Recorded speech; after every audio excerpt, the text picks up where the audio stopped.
नमस्कार, द महाराष्ट्र न्यूजमध्ये आपले स्वागत। 6 जूनचा राज्याभिषेक सोहळा आटपून परतीच्या मार्गावर असताना अमर टेम्पो माजलगाव बीड यांचा पुण्याजवळ अपघात झाला होता। या अपघातात त्यांच्या डोक्याला जबर मार लागला होता। घरची आर्थिक परिस्थिती बेताची आणि उपचार खर्च आर्थिक असल्यामुळे समाजाने क्राउड फंडिंगच्या माध्यमातून निधी देखील जमवला होता। मागील 6 दिवसांपासून अमरची मृत्यूशी झुंज सुरू होती। आज सर्वांचे प्रयत्न निष्फळ ठरले। अमर सक्रिय मराठा सेवक होता। मराठा आरक्षणाच्या अनेक आंदोलनांमध्ये त्याचा सहभाग होता।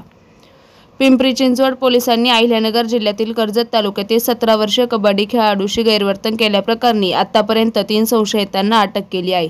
या प्रकरणात पोलीस न्यायालयात पुरवणी आरोपपत्र सादर करणार आहेत। पोलिसांच्या माहितीनुसार पीडित अल्पवयीन मुलीला एका संशयित क्रीडा प्रशिक्षकाने कबड्डी स्पर्धेत खेळण्यासाठी परदेशात पाठवण्याचे आमिष दाखवून तिला नेवासे येथे नेले। तेथून तो तिला तिचा वाढदिवस साजरा करण्यासाठी एका हॉटेलमध्ये घेऊन गेला।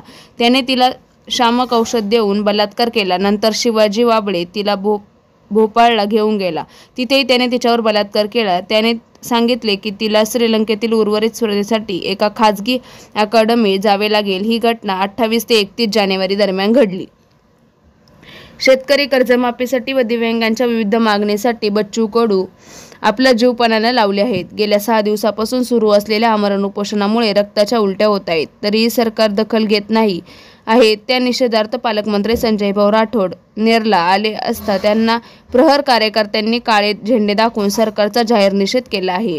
अहमदाबाद विमान दुर्घटनेतील सर्व मृत्यू व्यक्तींच्या नातेवाईकांना 1 कोटी तर जखमी व्यक्तींच्या उपचारासाठी लागणारा सर्व खर्च टाटा ग्रुप उचलणार असल्याचे टाटा ग्रुपकडून जाहीर करण्यात आले आहे।